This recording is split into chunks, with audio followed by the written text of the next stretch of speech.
दोस्तों उस वक्त क्या हो जब आपके पास में आपका पार्टनर भी हो लेकिन उसके साथ में मोमेंट शेयर करने के लिए आपके पास में कोई रूम हो ही ना। आप हर जगह धक्के खा चुके हों लेकिन फिर भी आपको कहीं पर भी रूम ना मिले।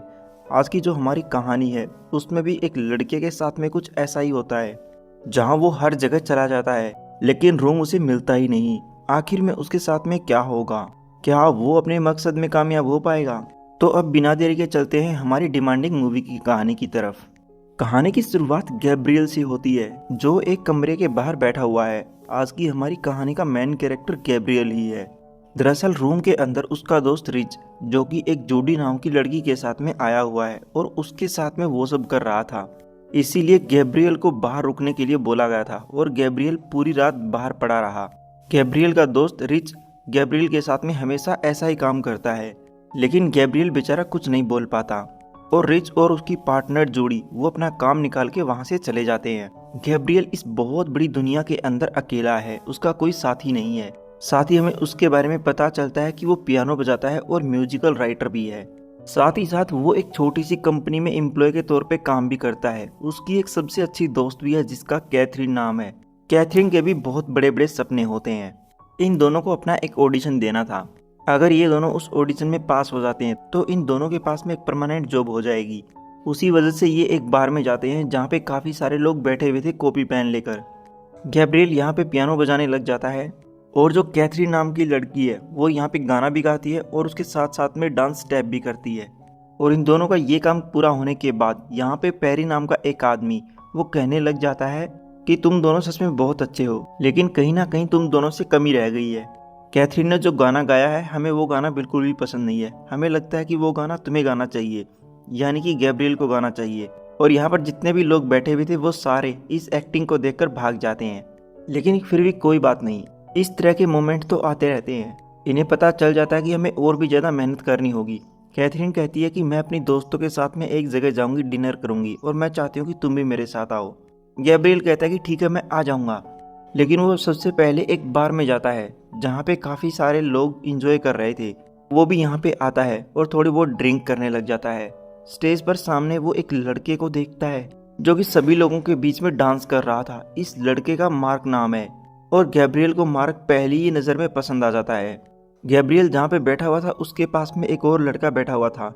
वो लड़का गैब्रियल को कहता है कि अगर तुम्हें भी डांस करना है तो तुम स्टेज पर जाकर कर सकते हो, ये बिल्कुल फ्री है। लेकिन गैब्रियल कहीं नहीं जाना चाहता। वो लड़का कहता है कि अगर तुम स्टेज पे नहीं जाना चाहते तो तुम यहाँ पे एंजॉय कर सकते हो, डांस कर सकते हो, जैसे देखो मैं कर रहा हूँ। और वो गैब्रियल को डांस करके दिखाता है। लेकिन गैब्रियल की निगाहें बस एक ही लड़के की तरफ देख रही हैं और वो है मार्क। और मार्क इसी तरह से थोड़े बहुत पैसे इकट्ठे करके अपना काम चलाता है। लेकिन यहाँ पे और भी लड़के आ जाते हैं जो गैब्रियल को गंदी नज़र से देखते हैं। उसी वजह से गैब्रियल यहाँ से सबवे में एक मेट्रो पकड़ता है और यहाँ से घर की तरफ निकल पड़ता है। लेकिन तभी वो देखता है कि मेरे पीछे पीछे जो मार्क नाम का लड़का है वो भी आ चुका है। गैब्रियल चुपके चुपके मार्क की तरफ ही देख रहा था और मार्क भी ये चीज़ नोटिस कर लेता है कि ये लड़का मेरी तरफ ही देख रहा है। जब अगला स्टेशन आता है तो गैब्रियल वहाँ पे उतर जाता है और मार्क भी उसके पीछे पीछे उतर जाता है। तब इन दोनों के बीच में बातचीत शुरू हो जाती है। मार्क कहता है कि तुम्हारा घर कहाँ पे है, क्या हम दोनों वहाँ पे जा सकते हैं? गैब्रियल कहता है कि हाँ हम जा सकते हैं, मेरा रूममेट 2 घंटे बाद रूम में आएगा। मार्क कहता है कि इतने टाइम में तो हम बहुत कुछ कर लेंगे। उसी वजह से ये दोनों सीधे ही रूम में चले जाते हैं जहाँ मार्क एक अपार्टमेंट में रह रहा है। लेकिन वो जैसे दरवाज़ा खोलता है गैब्रियल देखता है कि मेरी बेस्ट फ्रेंड कैथरीन वो यहाँ पे आई हुई है। वो कैथरीन से पूछता है कि तुम यहाँ पे क्या कर रही हो? कैथरीन कहती है कि मैं तुम्हारा प्रिंटर यूज़ करने के लिए आई थी। दरअसल वो फोटोकॉपी निकाल रही है और फोटोकॉपी भी एक पेज की नहीं बल्कि 150 पेज की निकालने वाली है। तब गैब्रियल कैथरीन को मार्क से भी मिलवाता है और गैब्रियल कैथरीन को इशारों में ये भी कहता है कि तुम ये फोटोकॉपी कर ले लेना, अभी तुम यहाँ से जा सकती हो। लेकिन कैथरीन कहीं नहीं जाना चाहती, वो बस यहीं पर बैठ जाती है। ये चीज़ गैब्रियल को भी समझ में नहीं आती। अब गैब्रियल कैथरीन को कैसे समझाए कि मैं इसके साथ में सब कुछ करने वाला हूँ, तुम यहाँ से चली जाओ। लेकिन बेचारा अपने दिल की बात वो कह ही नहीं पाता। और जब तक प्रिंट नहीं निकलते तब तक कैथरीन यहीं पर बैठी रहती है, इन दोनों को घूरती रहती है। कमरे के अंदर अजीब सी चुप्पी छा जाती है और जब प्रिंट निकल जाते हैं तब कैथरीन प्रिंट लेती है और बाहर जाने लगती है। वो गैब्रियल को भी बाहर बुलाती है और पूछती है कि ये लड़का कौन है। गैब्रियल कहता है कि ये मार्क है और आज रात मैं इसके साथ में इंजॉय करने वाला हूँ। कैथरीन कहती है कि ये सब तो ठीक है, मैंने तुमसे ये कहा था कि हम डिनर करने वाले हैं, इसीलिए तुम टाइम से वहाँ पे पहुँच जाना। तो गैब्रियल हाँ का जवाब देता है और वापस कमरे में आ जाता है। जैसे ही वो कमरे में आता है, मार्क अपने कपड़े उतार रहा था, लेकिन गैब्रियल के लिए ये थोड़ा ऑकवर्ड मोमेंट होता है। उसने ऐसा पहले कभी नहीं किया। गैब्रियल कहता है मार्क से कि मैं पियानो भी बजाता हूँ, चलो मैं तुम्हें बजाकर दिखाता हूँ। और वो यहाँ पे पियानो बजाने लग जाता है, लेकिन मार्क उसके पीछे आके उसके तन बदन को सहलाने लग जाता है और गैब्रियल बहुत ज़्यादा डर जाता है। मार्क कहता है कि डरो मत, चलो मैं तुम्हें बीजे देता हूँ। उसी वजह से वो टेबल के नीचे घुस जाता है और गैब्रियल को कहता है कि तुम बस पियानो बजाते रहो, मैं तुम्हें बीजे देता रहूँगा। लेकिन जैसे ही वो लोग ये काम करने वाले थे, तभी वहाँ पे रिच नाम का लड़का अपनी गर्लफ्रेंड जूडी के साथ में आ जाता है, जो इन दोनों को ऐसा करते हुए देख लेता है। रिच गैब्रियल को कहता है कि तुम यहाँ से चले जाओ, आज मैं अपनी गर्लफ्रेंड के साथ में एक स्पेशल नाइट बिताने वाला हूँ, इसलिए तुम अपने दोस्त को लेकर कहीं दूर चले जाओ या किसी और जगह पे चले जाओ। लेकिन गैब्रियल के पास में केवल यही जगह है। गैब्रियल कहता है कि इस जगह का रेंट मैं देता हूँ, तुम नहीं देते, इसीलिए मुझे भी तो मोमेंट शेयर करने का हक है। लेकिन रिच कहता है कि प्लीज आज रात मेरी बात मान लो, तुम यहाँ से बाहर चले जाओ, तुम बाहर जाकर कहीं पर भी इंजॉय कर लेना और मुझे यहीं पर रहने दो। तब गैब्रियल अपने दोस्त रिच की बात मान लेता है। तब तक बाहर जूडी नाम की लड़की अपने पर्स के अंदर से प्रोटेक्शन ढूंढ रही थी, उसे प्रोटेक्शन नहीं मिलता। तब मार्क उसे अपना प्रोटेक्शन देता है और मार्क और गैब्रियल ये दोनों यहाँ से बाहर चले जाते हैं। यानी कि इन दोनों को प्राइवेट मोमेंट शेयर करने का मौका अब भी नहीं मिला। गैब्रियल मार्क से पूछता है कि तुम्हारा घर है, क्या हम वहाँ पे जा सकते हैं? लेकिन मार्क कहता है कि मैं वहाँ पे तुम्हें नहीं ले जा सकता, क्योंकि वहाँ पे एक बूढ़ी औरत रहती है जो अनजान लोगों को अपने फ्लैट में नहीं आने देती। अब इन दोनों को समझ में नहीं आता करें तो करे क्या, जाए तो जाए कहाँ। बाहर आकर ये दोनों बैठ जाते हैं। गैब्रियल मार्क को कहता है कि हम यहाँ से एक वंडर बार में जा सकते हैं। मार्क कहता है कि बार में हम क्या करेंगे, हमें तो रूम चाहिए। मार्क ये भी पूछता है गैब्रियल से कि तुम्हारा कोई बॉयफ्रेंड है? गैब्रियल कहता है कि नहीं, मेरा कोई बॉयफ्रेंड नहीं है, बस मेरी एक दोस्त है जिसका कैथरीन नाम है और मैं उसी के साथ में रहता हूँ।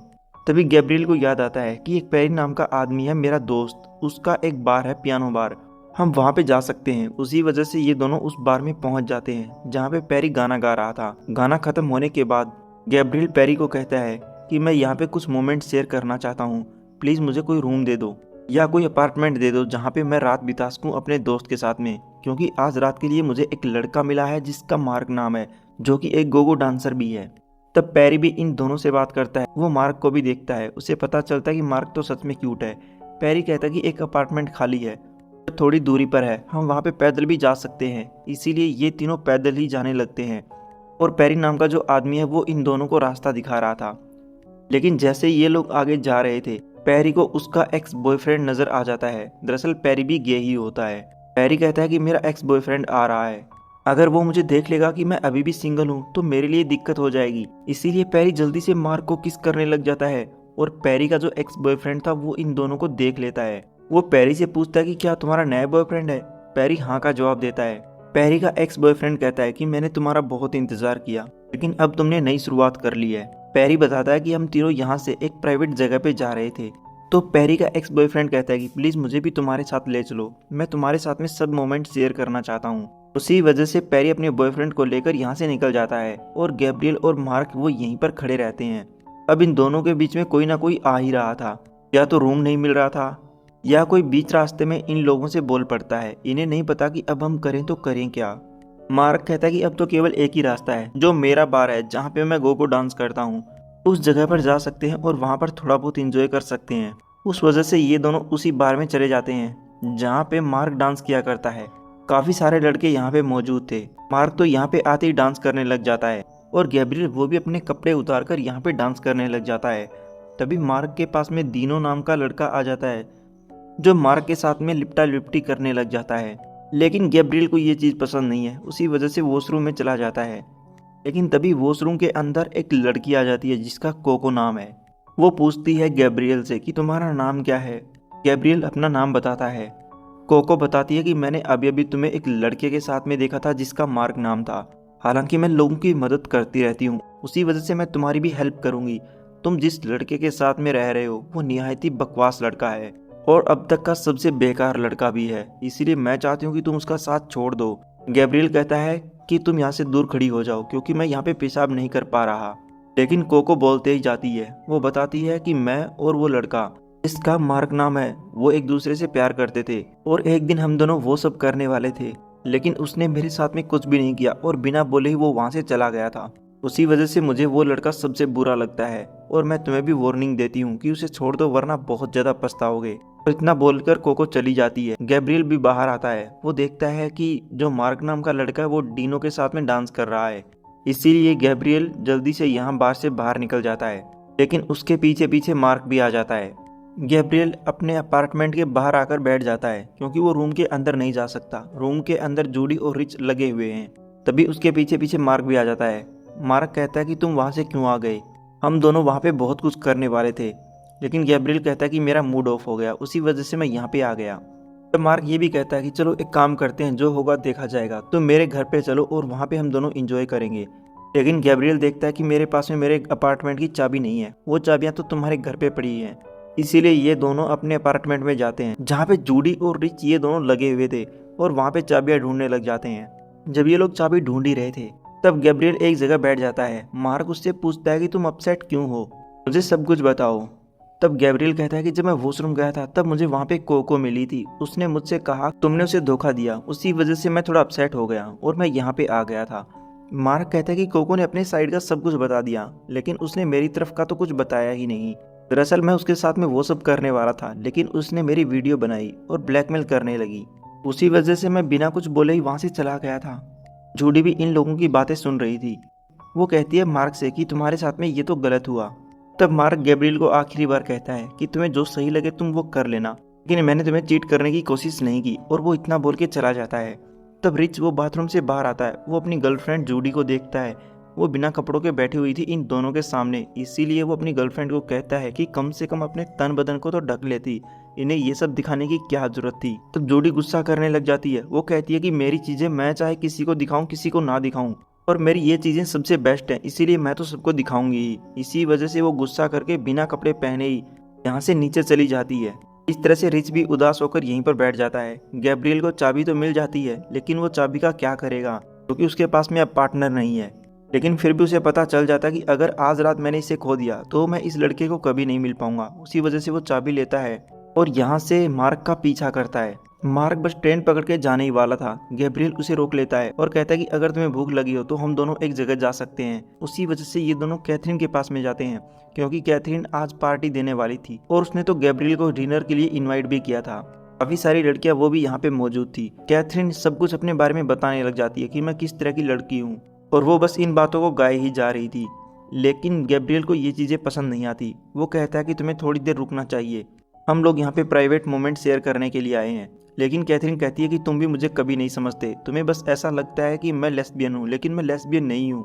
मेरी जो फ्रेंड है उन्हें भी बस ऐसा ही लगता है, लेकिन मुझे भी लड़के पसंद है। और वो थोड़ी सी तोड़फोड़ करके चली जाती है और कैफे से बाहर आकर वो रोने लगती है।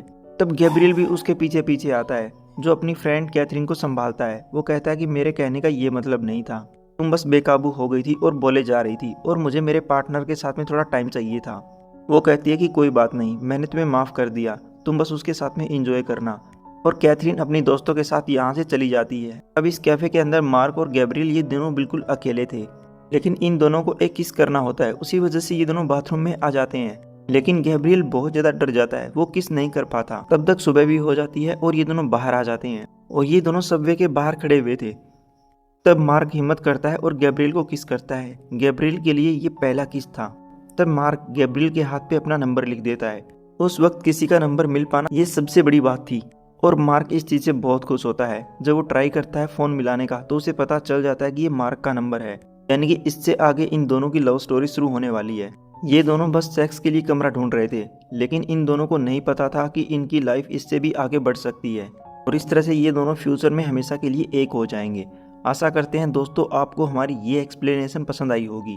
अब मैं आपसे मुलाकात करूंगा किसी नेक्स्ट BL मूवी के साथ, लेकिन उसके लिए चैनल को सब्सक्राइब करना मत भूलना और बेल आइकन को भी दबा देना ताकि मेरी नोटिफिकेशन आप तक पहुंच जाए। तब तक खुश रहना और अपना ख्याल रखना। Thank you for watching.